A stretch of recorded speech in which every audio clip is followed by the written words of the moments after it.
सुप्रभात बाल मित्रों, आज 20 जून है और अभ्युदयवाणी की रेलगाड़ी एक बार फिर से आपको ले चलने के लिए तैयार है। आपके दोस्त और हमसफर प्रेम वर्मा के साथ आज के रोमांचक, ज्ञानवर्धक और नैतिक शिक्षा से भरपूर एक अद्भुत यात्रा में, जहां हम नए विचारों से प्रेरित होंगे, नई जानकारी हासिल करेंगे और जीवन के मूल्यों को समझेंगे। तो आइए इस सफर की शुरुआत करते हैं आज के प्रेरणादायक सुविचार से। उस तरह का इंसान बने जिस तरह के इंसान से आप मिलना चाहते हैं। Be the type of person you want to meet. अक्सर हम चाहते हैं कि हमारी जिंदगी में अच्छे, ईमानदार, दयालु और समझदार लोग हों जो हमें सम्मान दें, मदद करें और प्रेरणा बने। लेकिन क्या हम खुद वैसा बनने की कोशिश करते हैं? यदि आप चाहते हैं कि लोग आपके प्रति ईमानदार हों तो पहले खुद ईमानदार बनिए। अगर आप चाहते हैं कि लोग आपको प्यार करें और आदर करें तो पहले दूसरों के साथ वैसा ही व्यवहार कीजिए। यह सिद्धांत जैसा बोओगे वैसा काटोगे की तरह काम करता है। इसलिए हमें अपने अंदर उन गुणों को विकसित करने का प्रयास करना चाहिए जो हम दूसरों में देखना चाहते हैं। अभ्युदयवाणी में आप जानते हैं आज का अंग्रेजी शब्द जो है self esteem, SELFESTEEM। Self esteem का अर्थ होता है आत्मसम्मान या स्वाभिमान, या किसी व्यक्ति की स्वयं के प्रति सकारात्मक भावना, स्वमूल्य का बोध व आत्मविश्वास को दर्शाता है। वाक्य प्रयोग: low self esteem can lead to anxiety and depression. कम आत्मसम्मान चिंता और अवसाद का कारण बन सकता है। आगे बढ़ते हैं इस सफर में और आनंद लेते हैं आज की पहेली का। काली हूं पर कोयल नहीं, लंबी हूं पर डंडी नहीं, डोर नहीं पर बांधी जाती, मम्मी मेरा नाम बताती। इस पहेली का जवाब है बालों की चोटी। अब अगला स्टेशन है आज का इतिहास। इतिहास हमें अतीत से सीखने और वर्तमान को बेहतर बनाने का मौका देता है। आइए इतिहास के पन्नों में आज 20 जून की कुछ प्रमुख घटनाओं पर नजर डालें। 20 जून सन 1789 को फ्रांस की टेनिस कोर्ट शपथ हुई, जिसमें तृतीय स्टेट के प्रतिनिधियों ने एक नया संविधान लागू होने तक एकजुट रहने की प्रतिज्ञा ली। यह घटना फ्रांसीसी क्रांति की शुरुआत मानी जाती है।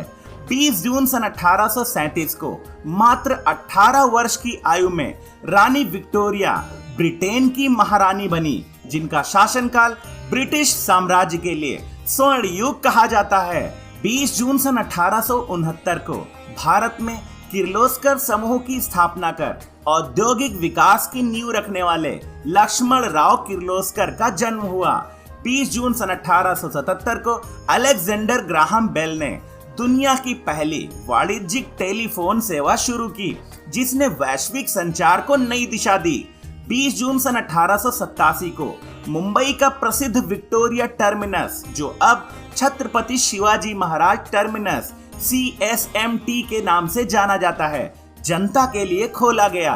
20 जून सन 2001 से हर वर्ष 20 जून को विश्व शरणार्थी दिवस मनाया जाता है, जो शरणार्थियों के अधिकारों और योगदान के प्रति वैश्विक जागरूकता को प्रोत्साहित करता है। अभ्युदयवाणी की अगली कड़ी प्रेरक व्यक्तित्व में आज हम जानेंगे महान आविष्कारक अलेक्जेंडर ग्राहम बेल के बारे में। अलेक्जेंडर ग्राहम बेल एक महान आविष्कारक, वैज्ञानिक और शिक्षक थे, जिन्हें टेलीफोन के आविष्कार के लिए सबसे अधिक जाना जाता है। उनका जन्म 3 मार्च सन 1847 को स्कॉटलैंड के एडिनबरा में हुआ था। वे बचपन से ही ध्वनि और बोली में रुचि रखते थे, क्योंकि उनके पिता और दादा भाषण विज्ञान के विशेषज्ञ थे। बेल ने बहरों की शिक्षा के लिए कई प्रयोग किए और इसी शोध के दौरान उन्होंने ध्वनि को विद्युत संकेतों में बदलने की तकनीक विकसित की। सन 1876 में उन्होंने पहला टेलीफोन आविष्कार किया, जिससे एक स्थान से दूसरे स्थान तक ध्वनि भेजी जा सकी। यह संचार क्षेत्र में एक क्रांतिकारी खोज थी, जिसने दुनिया को जोड़ने का नया तरीका दे दिया। उन्होंने सन 1877 में बेल टेलीफोन कंपनी की स्थापना की, जो आगे चलकर AT&T जैसी प्रमुख दूरसंचार कंपनी बनी। टेलीफोन के अलावा बेल ने हवाई जहाज, हाइड्रोफॉयल नाव और सुनने के यंत्र जैसे कई क्षेत्रों में भी योगदान दिया। बेल एक वैज्ञानिक होने के साथ साथ मानवीय संवेदनाओं से भी जुड़े हुए थे। उन्होंने बधिरों की शिक्षा के लिए जीवन भर काम किया और तकनीकी नवाचार को मानव सेवा का माध्यम माना। उनका जीवन इस बात का प्रमाण है कि जिज्ञासा, समर्पण और सेवा की भावना से विज्ञान मानवता के लिए वरदान बन सकता है। अभ्युदयवाणी के दैनिक विशेष में अब हम जानेंगे 20 जून को मनाए जाने वाले विश्व शरणार्थी दिवस के बारे में। विश्व शरणार्थी दिवस यानी वर्ल्ड रिफ्यूजी डे हर साल 20 जून को मनाया जाता है।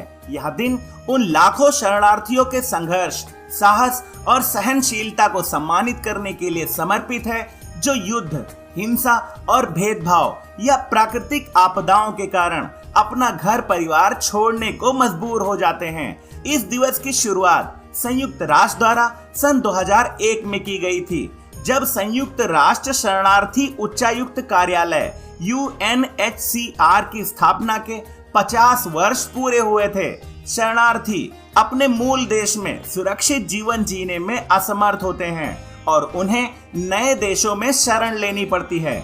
इस प्रक्रिया में वह अनेक चुनौतियों जैसे सुरक्षा, भोजन, स्वास्थ्य, शिक्षा और पहचान की समस्या का सामना करते हैं। विश्व शरणार्थी दिवस का उद्देश्य न केवल उनके प्रति सहानुभूति और समझ पैदा करना है, बल्कि उनके अधिकारों की रक्षा, पुनर्वास और पुनर्स्थापन को सुनिश्चित करने के लिए वैश्विक सहयोग बढ़ाना भी है। यह दिन हमें यह याद दिलाता है कि शरणार्थी केवल पीड़ित नहीं हैं, बल्कि यदि उन्हें अवसर और सम्मान दिया जाए तो वे अपने साहस और मेहनत से किसी भी देश की प्रगति में योगदान दे सकते हैं। विश्व शरणार्थी दिवस करुणा, मानवता और समानता का संदेश देता है। यह हमें प्रेरित करता है कि हम अपने आसपास के शरणार्थियों के प्रति संवेदनशील बने और उन्हें स्वीकार करने और सहयोग देने का प्रयास करें। अभ्युदयवाणी के अंतिम पड़ाव पर अब सुनते हैं आज की प्रेरणादायक बाल कहानी, जिसका शीर्षक है एकता में शक्ति है। एक बार की बात है, एक बड़े पेड़ पर कबूतरों का एक झुंड रहता था। कबूतर दिन भर भोजन की तलाश में निकलते थे और रात को पेड़ पर वापस लौट आते थे। एक दिन जब वे भोजन की तलाश में थे तो एक कबूतर ने जमीन पर कुछ अनाज फैला हुआ देखा। वह चिल्लाया, अरे देखो, जमीन पर बहुत सारे अनाज फैले हुए हैं, आओ इन्हें खा लें। मुखिया कबूतर को कुछ गड़बड़ लगी क्योंकि आसपास कोई खेत नहीं था। उसने सभी से कहा कि वे नीचे जाकर अनाज ना खाएं, लेकिन एक कबूतर ने कहा कि हमारे मुखिया तो हर बात पर शक करते हैं, हमें अनाज खाना चाहिए। कबूतर ने अपने मुखिया की बात नहीं सुनी और अनाज खाने के लिए नीचे चले गए। जैसे ही उन्होंने दाना खाना शुरू किया, उन्होंने खुद को एक जाल में पाया। वह मदद के लिए चिल्लाने लगे क्योंकि वह एक पक्षी पकड़ने वाले बहेलिया का जाल था। मुखिया यह सब देख रहा था। वह बोला कि अब तुम सब बड़ी मुसीबत में हो। अब सबके बचने का एक ही तरीका है कि सभी एक दूसरे की ताकत बनो और सब एक साथ मिलकर उड़ने का प्रयास करो, क्योंकि एकता में बहुत ताकत होती है। यह सुनकर सभी कबूतरों ने एक साथ जोर लगाया और देखते ही देखते वे जाल को साथ लेकर उड़ चले और पूरे जाल के साथ सुरक्षित स्थान पर आ गए। तभी कबूतर के मुखिया ने अपने दोस्त चूहे को बुलाया। चूहे ने आकर तुरंत उनकी मदद की और अपने तीखे दांतों से जाल को काट दिया। ये कहानी हमें सिखाती है कि हमें हमेशा बड़ों की बात माननी चाहिए और उनकी सलाह को महत्व देना चाहिए, क्योंकि उनके पास अनुभव होता है जो हमें बड़ी से बड़ी मुश्किल से बाहर निकाल सकता है। इसके अलावा मुश्किलों का सामना करने के लिए हमें एकजुट रहना चाहिए और एक दूसरे का साथ देना चाहिए। आज की अभ्युदयवाणी का सफर बस यहीं तक था। कल सुबह फिर मिलेंगे एक नई ऊर्जा के साथ, रोमांचक, ज्ञानवर्धक और नैतिक शिक्षा से भरपूर एक रोचक सफर में। आपका दिन शुभ हो। जय हिंद, जय भारत।